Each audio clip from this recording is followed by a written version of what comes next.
From Atlanta, Georgia, welcome to Fearfully and Wonderfully Me, a podcast for women on leadership and life skills with Rhea Story.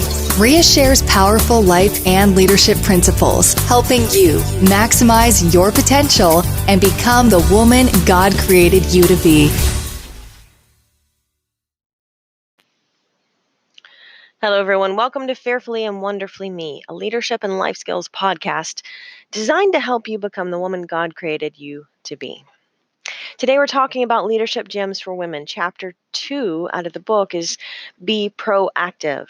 And it's probably one of my very favorite things to talk about when it comes to leadership and influence is be proactive.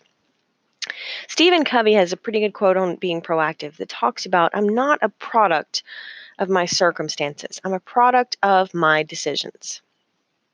And the term being proactive, the way I talk about it in leadership comes from the 7 Habits of Highly Effective People, where habit number 1 from Dr. Covey's book is be proactive. Now, to be proactive as a person, as a leader, is really to define your response in any situation based on what's truly important, what's a value that you have that's truly important, that's in alignment with natural laws and principles, instead of the emotions of the moment. And that's the key. We are human beings and we do have emotions in any given situation. That's going to happen. We are going to have emotions.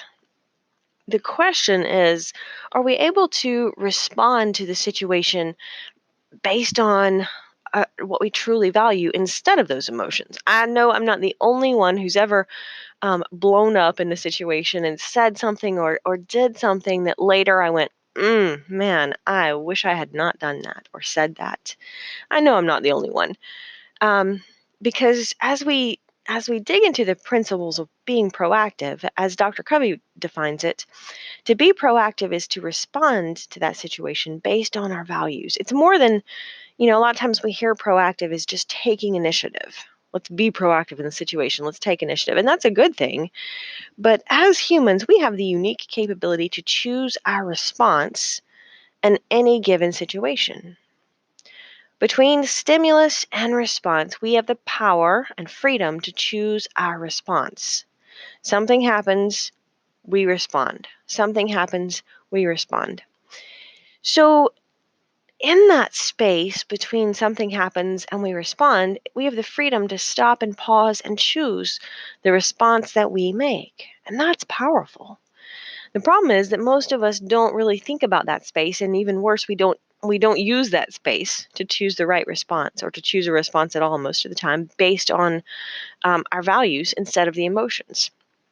I remember coming home I had taken a trip. It's been several years ago, and I'd gone on a trip on business, and I was gone for, I don't know, several days, 3 or 4, probably 5 days, maybe. And at the time, Mac was working from home, and Eric was also living with us and working from home. And so I had been gone for several days, and I came home, and it was probably like a Tuesday night or something, and I'd been at a conference all day and then on a plane, excuse me, to get home.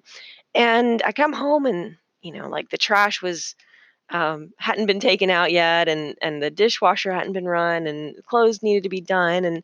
And truly, they were both there, but they were both working. So it wasn't like they were just hanging out all weekend. But I remember coming home and just being frustrated because I was tired and it had been a long day, and I let my emotions in the moment get the best of me. And I remember saying something about, well, gosh, couldn't you have taken the trash out, before I came home?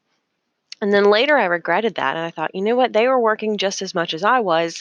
They just happened to be home in doing that. But I regretted, snapping at them, and it really was not a good example of being proactive, because I was being reactive in the moment to being tired and frustrated, and to come home and then start housework, and I was really just being reactive in the moment. And that's not really a value that I want to live. I needed to take a step back and pause and choose a better response to that situation. So, as Dr. Covey states, our behavior is a function of our decisions, not our conditions. We can subordinate our feelings to values. We have the initiative and the responsibility to make things happen. And it's powerful because when you realize that you have the ability and the responsibility to determine your actions, your thoughts, your feelings. We can pause and choose our response in a situation. That means we are response able. And Dr. Covey takes that one step further and says if we are response able, we are therefore responsible for the choice that we make and how we respond. Oh, and that's powerful because I know I'm not the only one who's gone around saying, so and so made me so mad. I know I'm not the only one who says that. But if we choose our response to what happens to us, who made us mad?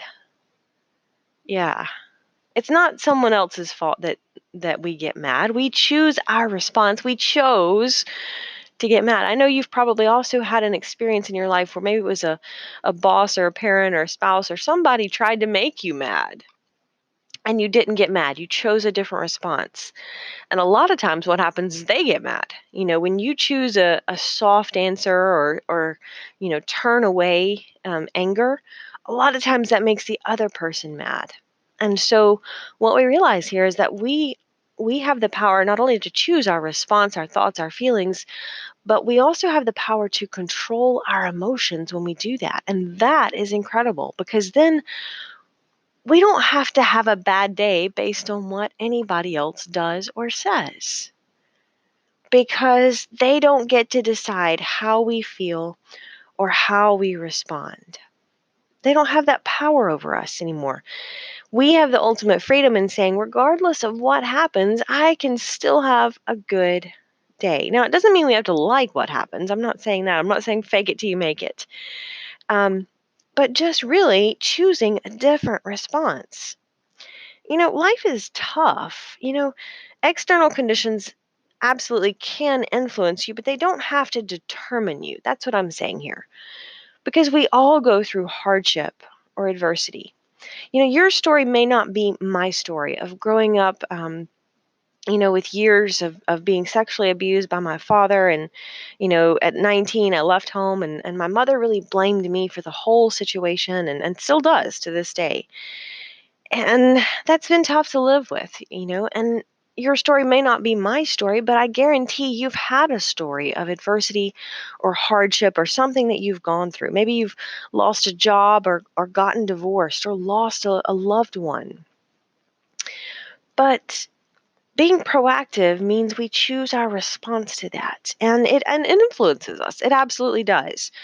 But how it influences us is our decision. I like to use the example of we can't control the weather, right? We cannot control the weather. You might get up today and you might be like, man, I didn't want it to rain today and it's pouring cats and dogs. And you can't control that. But you absolutely can control whether you pack an umbrella. And that's, it doesn't have to ruin your day. You can say, you know what, I'm going on anyway. I can't control the weather, but what I can control is do I let it ruin my day or not? Do I choose a good response? And when we think about that, it is the ultimate freedom in life. I love Viktor Frankl's quote on this. If you don't know Viktor Frankl, he was a concentration camp survivor in World War II. And, he went through incredible adversity as all of the Holocaust victims did. And he lost his wife and their unborn child. He lost his parents. He lost his manuscript he was working on, his life's work.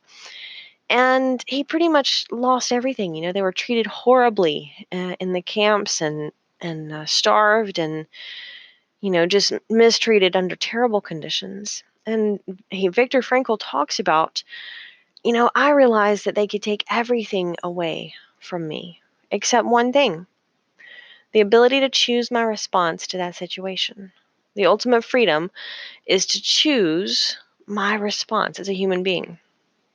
And that's powerful. You think about that, when we think about our lives and the problems that we have, and And there's no hierarchy on human adversity. When you're going through a situation, it's tough. There's no hierarchy to say, well, what I'm going through is different than what so and so is going through, or worse or better. No, if you're going through adversity, it's tough to deal with. But it definitely puts it in perspective when I know someone who went through something and survived something like the Holocaust, and he says, you know what? I realized my greatest freedom as a human being is the freedom to choose my response. The external conditions don't have to determine me. And I love that. That is incredibly powerful because it's freedom. It's freedom of the mind. It's the ultimate freedom of the mind. So I love that. It's also the greatest strength we have, not just as a person, but as a leader. Because when we choose a positive response, as a leader, it always increases our influence with other positive people. Proactive people are looking for proactive leaders. And it's one of the greatest strengths to increase our influence is to be proactive. We don't gain influence when we blow up and get angry or frustrated or mad about something. We never gain influence with positive people when we do that. But when we choose the right response, I love to use the example of when things are going right and we choose a response, we don't get a whole lot of influence when we do that. We get some, sure, but everybody pretty much expects you to be choosing a good response and be proactive when things are going right.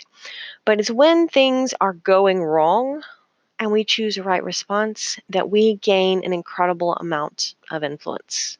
So be proactive. Until next time.